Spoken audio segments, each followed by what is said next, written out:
Hello guys, welcome back to my channel three R daily rose. আমি আপনাদের রুম্পা পাত্র নিয়ে চলে এসেছি আবার আজকে একটা নতুন। তো দেখো, বর শিলং থেকে চলে এসছে, একদিনের জন্যই এসছে, আবার ভুবনেশ্বর চলে গেছে। তো সেদিনকার চিতল মাছ নিয়ে এসছে সকালবেলা, চিতল মাছের মুইঠা খাবে বলে। তো মাছটা এনে আমাকে দেখাচ্ছে। তো ও মাছ তো আমি খুব একটা ভালো কাটতে পারি না, সত্যিকারের কথা। আর আমার বর কিন্তু ভালো মাছ কাটে। তো ওই মাছটা কেটে দিচ্ছিল। আমি এখানে বড়মের স্কুল যাবে, টাইম হয়ে যাচ্ছে, বড়মের খাবারটা রেডি করে দিচ্ছি। আর ওইদিকে বর মাছটা কেটে দিচ্ছে। ক্যামেরা ঘুরিয়ে দেখানোর মতো সময় ছিল না, নয়তো নিশ্চয়ই দেখাতাম। আমার বর খুব সুন্দর মাছ কাটে। তো যাই হোক, এখানে আমি সমস্ত খাবার করে দিচ্ছি। আর আগের দিন রাত্রিবেলা ডিম কষাটা করেছিলাম। আমার বর রাত্রিবেলা ডিম কষাটা খায়নি। ওর রাত্রিবেলা ডিমটা খেলে ওর গ্যাস হয়ে যায়, ও খেলো না, ওর জন্য ওটা রেখে দিয়েছিলাম। তো তার জন্য আবার সকালবেলা ওটা গরম করে দিচ্ছি। আর মেয়েকে টিফিনে একটু ডিম দিয়ে একটু রোল বানিয়ে দিচ্ছি, মেয়োনেজ দিয়ে ডিম দিয়ে ভালো করে একটু রোল বানিয়ে দিচ্ছি। আর ওটা আটার রুটি করে, যাতে গ্যাসটা না হয়। আর যা গরম পড়েছে, আমি যদি তেলে ফ্রাই করে যদি ভেজে টেজে দিই, তারপরে যদি ওটা যখন ওদের টিফিন হয়, টিফিন টাইম হচ্ছে 2:30 নাগাদ হয়, তো সেই সময় ওটা একদম মানে 10টার সময় বেরোয় বাচ্চা, আর 2:30টার সময় টিফিন, মানে বুঝতেই পারছো ওটা পুরো একদম গ্যাদা কেমন একটা হয়ে যাবে।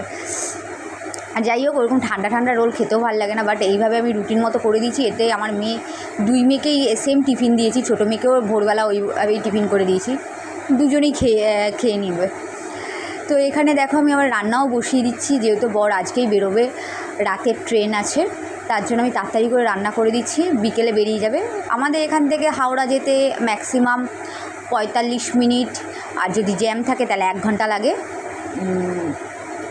না সরি ভুল বললাম, না ঠিকই বললাম, জ্যাম থাকলে 1 ঘন্টাই লাগে। তো এখানে আমি উচ্ছে আলুটা ভাজা বসিয়ে দিয়েছি। আর ওখানে চিতল মাছটা বর কেটে দিয়েছে, আমি কেটে দিচ্ছি, আমি সিদ্ধ করছি। তো দেখো, তো বর তো বেরিয়ে যাবে, ওর জন্য তাড়াতাড়ি করে রান্না করে দিয়েছি। তো এটা দেখো, এই বীজটা চিনতে পারছো? কে চিনতে পারছো একটু কমেন্ট করে বলো তো এটা কী বীজ।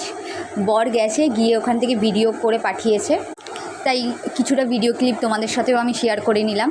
তো এখানে সন্ধ্যাবেলা খিদে পেয়েছে খুব জোর, কী খাবো চিন্তা করতে করতে আমি গিয়ে নিয়ে এলাম। বড় মেয়ে তো পড়তে গেছে, তার জন্য আমাকেই গিয়ে দোকান থেকে নিয়ে আসতে হলো। তো আমি এখানে ফুচকা আর মোমো নিয়ে চলে এসেছি, গরম ফুচকা আর মোমো। আমি আর ছোটো মেয়ে এখানে খেয়ে নেব, আর বড় মেয়ের জন্য রেখে দেবো, কারণ বড় মেয়ে আসবে 3:30। তার জন্য দেখো, আমি বেশি ভাঙিনি, যে কটা খাবো আমরা সে কটাই আমরা বের করেছি। আর ফুচকাটা এত ঝাল দিয়ে নিয়ে এসেছি গাইস, গরমে আরও হালাত খারাপ হয়ে গেছে, বাট ভালো লেগেছে। আমরা প্রচণ্ড ঝাল খাই, আর সত্যিই খুব ভালো লাগে। আর তেমনই মোমো যে চাটনিটা করে আমাদের এখানে, চাটনিটাও তেমন স্পাইসি করে, যেমন স্পাইসিনেসটা আমরা খেতে ভালোবাসি।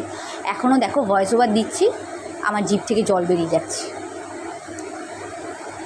তো এই দেখো, এখন মোমো খাওয়া হবে, তাই আমি আর আমার ছোটো মেয়ে যে কটা খাবো সে কটা বের করে নিচ্ছি। আর বড় মেয়ের জন্য প্যাক করে রাখছি ফয়েল পেপারেই, কারণ ওতে গরমটা থাকবে।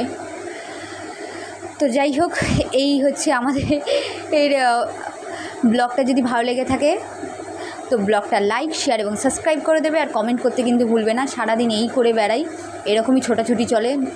তার মাঝখানে আবার এইসব খেয়ে দিয়ে আবার মেয়েকে নিয়ে আবার পড়তে বসানো, সমস্ত কিছু। তোমাদের বলেছি আমি ছোটো মেয়েকে কোনো টিউশন টিচারের কাছে দিইনি, যেহেতু আমি এখন বাড়িতে আছি গত 1 বছর ধরে। তার জন্য আমি এখন 2 বছর, মানে ক্লাস 2টাও আমিই পড়িয়েছি, ক্লাস 3টাও আমি। তো চলো, এই ব্লগটা এখানেই এন্ড করছি। অনেক বক করে নিয়েছি। যদি তোমাদের ব্লগটা ভালো লেগে থাকে তাহলে কি করতে হবে তোমরা তো জানোই। তো চলো, bye tata, love you all, thank you for watching.